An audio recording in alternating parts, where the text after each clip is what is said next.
বৰ্তমানটো মই ঘৰতে ব্যস্ত বুলি ক'ব লাগিব নাই স্কুল নাই শ্বুটিং গতিকে ঘৰতে আৰু নমস্কাৰ স্বাগতম জনাইছোঁ ইউটিউব চেনেল জেবি মাইটপেছ আৰু আমি উপস্থিত আছোঁ আজি অসমৰ জনপ্ৰিয় অভিনেতা প্ৰেমানন্দ বৰুৱা তাৰ ঘৰত আৰু তেওঁৰ পৰা বহুত কথা জানিম স্বাগতম জনাইছোঁ আপোনাক নমস্কাৰ আপোনাৰ জন্ম ক'ত হৈছিল জন্ম মোৰ দৰং জিলাৰ মঙলদৈ চুমুৱাপাৰা গাঁৱত আপোনাৰ শিক্ষা স্কুল কলেজ স্কুলটো মই প্ৰথম LP স্কুলত পঢ়িছোঁ চুমুৱাপাৰা LP স্কুলত তাৰপিছতে হাইস্কুল পাছ কৰিলোঁ মই ৰাজঘাট হায়াৰ ছেকেণ্ডেৰীৰ পৰা মঙলদৈ কলেজত BA পাছ কৰিলোঁ ইমানখিনি আৰু আপুনি আপোনাৰ স্কুল মানে শিক্ষা জগতত কিবা কেনেকুৱা আছিল মানে দুষ্টামি কেনেকুৱা হৈছিল শিক্ষা লোৱাৰ সময়ত আচলতে মই দুষ্টামি একেবাৰে নাছিলোঁ মই মানে স্কুলত কলেজত খুবেই নাম এটা আছিল মই শান্তশিষ্ট ল'ৰা বুলিয়েই চবৰে মুখত প্ৰশংসা এটা আছিল তাৰপিছতহে অলপ বদমাছ হৈছোঁ আচলতে মানে স্কুলৰ জীৱনত কলেজৰ জীৱনত খুবেই শান্তশিষ্ট মানে খুব ভাল ল'ৰা এজন হৈ থাকিলোঁ আৰু সকলোৰে প্ৰিয় পাত্ৰ আছিলোঁ সেই সময়ত বহুত মৰম কৰিছিল ছাৰহঁতে মোক বহুত মৰম কৰিছিল তাৰপিছত যোনবিলাক ছাত্ৰ ছাত্ৰী আছিল চবৰে লগত মই মিলি জুলি ধুনীয়াকৈ চলিছিলোঁ কোনোদিনে কাজিয়া পেচাল হোৱা নাছিল আনকি ক্লাছ 10 নতুবা হায়াৰ ছেকেণ্ডেৰী যেতিয়া বিদায় লয় তেতিয়া তেওঁলোকে মোক আঁকোৱালি ধৰি ধৰি কান্দি কান্দি ওলাই গৈছিল আপুনি এই অভিনয় যাত্ৰা স্কুলৰ পৰা আৰম্ভ কৰিছিল নে কেতিয়াৰ পৰা আৰম্ভ মই স্কুলৰ পৰাই আৰম্ভ কৰিছোঁ প্ৰথম মোৰ স্কুলত মানে কি ভেকশ্যন আছিল ভেকশ্যন প্ৰতিযোগিতা আছিলে ভেকশ্যন কৰিছোঁ ভেকশ্যনৰ পৰা মই প্ৰথম ওলাইছোঁ আপোনাৰ প্ৰথম অসমবাসীয়ে কেনেকৈ মানে চিনি পাইছিল ডাংকাটি বুলি চিনি পাইছিল ডাংকাটি বুলি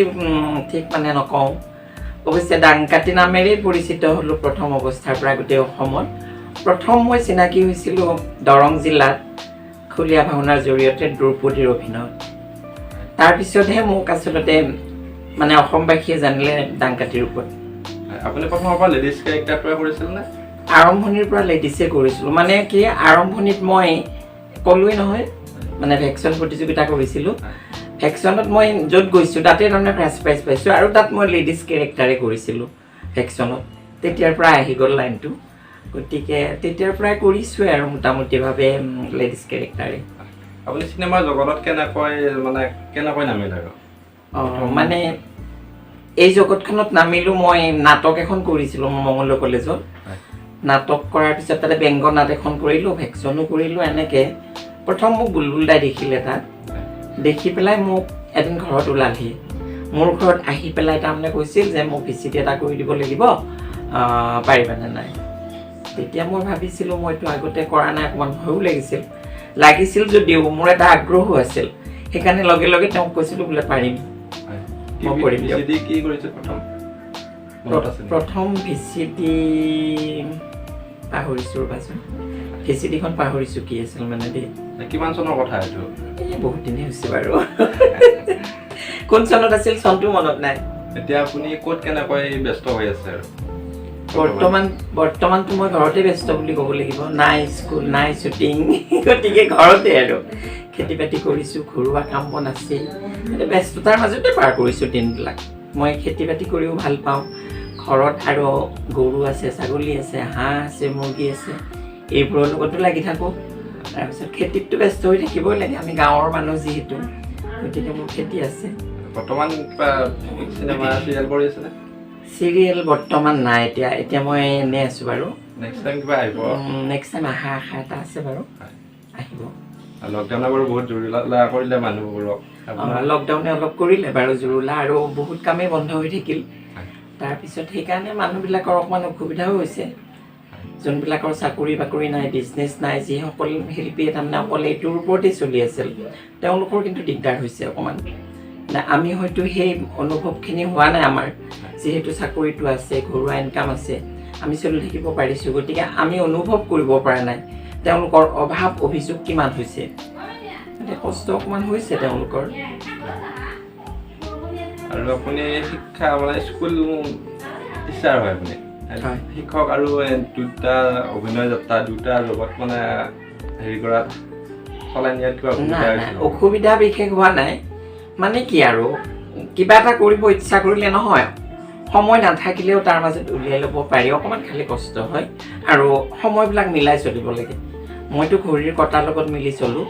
কেতিয়াবা ক'ৰ পৰা দৌৰোঁ মোৰ একো ঠিক নাই মানে গতিকে সময়টো নিজে উলিয়াই লোৱা বস্তু গতিকে যিটো কাম কৰিম বুলি ভাবা যায় সময়টো ভাবা যায় যে ঘড়ীৰ কাটাৰ লগত ইমান টাইম অমুকত দিম ইমান টাইম অমুকত দিম এনেকৈ মিলাই চলিলে তাৰমানে অসুবিধা একো নহয় মই ৰাতিপুৱা স্কুল যাওঁ স্কুল কৰোঁ মই 2টালৈ স্কুল কৰোঁ স্কুল ছুটিৰ পিছতহে মই শ্বুটিঙত যাওঁ আৰু সেইমতেই মই এগ্ৰিমেণ্টবিলাক কৰোঁ স্কুল ছুটিৰ পিছত এগ্ৰিমেণ্ট মই কৰোঁ স্কুল ছুটিৰ পিছত আহিম আৰু ইফালে ৰাতি 12টা বজালৈ হ'লেও মোৰ কোনো কথা নাই গতিকে 8টা বজাত যাবই লাগে অঁ স্কুলটো যাব লাগে স্কুল টাইমটোত মই কোনো কামেই নকৰোঁ মই কওঁ এই স্কুল টাইমত মই নকৰোঁ গতিকে স্কুল ছুটিৰ পিছত আপোনালোকে যেনেকৈ যি কৰে মই তাত ৰাজি আছোঁ আৰু সেইমতেও সময়বিলাক দিওঁ আৰু আপোনাৰ প্ৰিয় খাদ্য বুলি ক'লে কি মোৰ প্ৰিয় খাদ্য মই এতিয়া কি ক'ম মইতো